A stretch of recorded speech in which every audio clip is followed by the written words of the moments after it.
মেঘে মেঘে ঘর্ষণের ফলে সৃষ্ট ধনাত্মক ও ঋণাত্মক প্রতিক্রিয়ায় বজ্রপাত, আর তা সরাসরি অথবা কোনো পরিবাহীর মাধ্যমে নেমে আসে মাটিতে।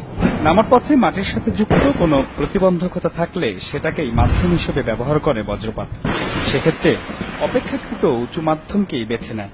যখন ঝড় বৃষ্টি হচ্ছে তখন মাঠে যারা কাজ করতেছে ওরা কিন্তু গাছের নিচে যে আশ্রয় নিচ্ছে। ফলশ্রুতিতে কি হচ্ছে যে থান্ডারিং যখন হচ্ছে মাঠে যে উঁচু গাছটা আছে ওই উঁচু গাছটাতে আগে থান্ডারিংটা স্পর্শ করছে, ফলে গাছের নিচে যারা থাকতেছে তারা কিন্তু ক্ষতিগ্রস্ত হচ্ছে।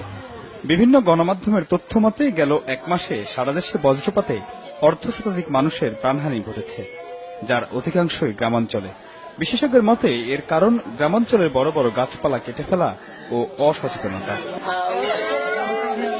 প্রাণহানি ও ক্ষয়ক্ষতি কমাতে কিছু সতর্কতামূলক ব্যবস্থা নেওয়ার পরামর্শ দিয়েছেন বিশেষজ্ঞরা।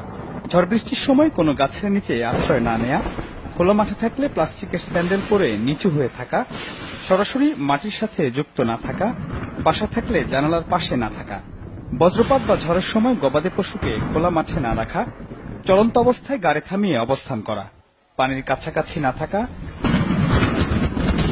বিদ্যুতের খুঁটি বা তারের নিচে না থাকা, মাটির সাথে যুক্ত কোনো ধাতব পদার্থে হাত বা হেলান না দেয়া, প্রতিটি ঘরের উপরে ধাতব বস্তু দিয়ে তারের মাধ্যমে সরাসরি মাটিতে আর্থিং এর ব্যবস্থা রাখা। থান্ডারিং এর কারণে কিন্তু বিল্ডিং এর ক্ষতি হয়, অনেক সময় বিল্ডিং এ ফাটল দেখা দেয়।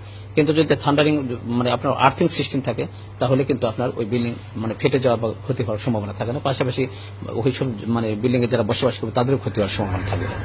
মার্কিন গবেষণা সংস্থা নাসার তথ্য মতে বায়ুমণ্ডলের সবচেয়ে নিচের স্তরের ওজনের পরিমাণ বেড়ে যাওয়ায় বজ্রপাতের প্রবণতা বাড়ছে। কার্বন ডাই অক্সাইড সহ অতিমাত্রায় বায়ু দূষণের ফলেই এই মাত্রা দিন দিন আরো বাড়ছে বলেও তথ্য দিয়েছে নাসা। অতি বজ্রপাতে বাড়ছে তাপমাত্রা, গলছে বরফ, যার ফলে অস্বাভাবিক হারে বাড়ছে সমুদ্রপৃষ্ঠের উচ্চতা। মিরাজ হোসেন গাজী, বাংলা ভিশন, ঢাকা।